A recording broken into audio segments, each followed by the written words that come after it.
કેન્દ્રીય વિજ્ઞાન અને ટેકનોલોજી મંત્રી જીતેન્દ્રસિંહે કહ્યું હતું કે સરકારની મર્યાદાઓ છે. ખાનગી ક્ષેત્રે સંશોધન અને વિકાસ માટે ભંડોળ પૂરું પાડવું જોઈએ.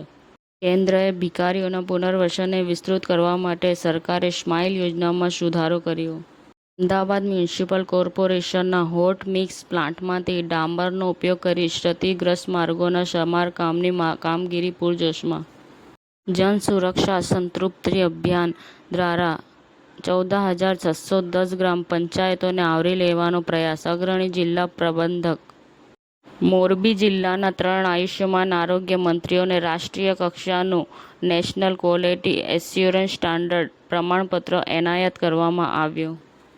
મોટોરોલાએ મોટો S96 5S લોન્ચ કર્યો. અભિનેત્રી નિશિગંધાવાદ જમાઈ નંબર 1માં એક શોકમાં ડૂબી ગયેલી મહિલા તરીકે પ્રવેશે છે. એક નવા રહસ્યની શરૂઆત.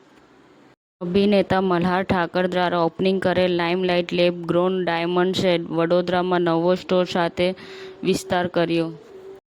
અરવલ્લી જિલ્લાના બાયડ તાલુકાના જાણીતા પ્રવાસન સ્થળ ઝાંઝરી ધોધ ખાતે પ્રવેશ પર પ્રતિબંધ ફરમાવતું જાહેરનામું.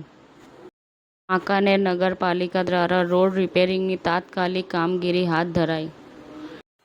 સમાચાર ટુડે ન્યૂઝ ચેનલની ટીમ અને જે સત્ય છે તે જ બતાવશે. આપ જોતા રહો સમાચાર ટુડે ન્યૂઝ ચેનલ. ગુજરાતની ધરતીનું ગુજરાતીઓ માટે જ, એટલે કે સમાચાર ટુડે ન્યૂઝ. અમારી સમાચાર ટુડે ન્યૂઝ ચેનલને લાઈક કરો, શેર કરો અને સબસ્ક્રાઇબ કરો અને જોડાયા રહો સમાચાર ટુડે ન્યૂઝ ચેનલ સાથે.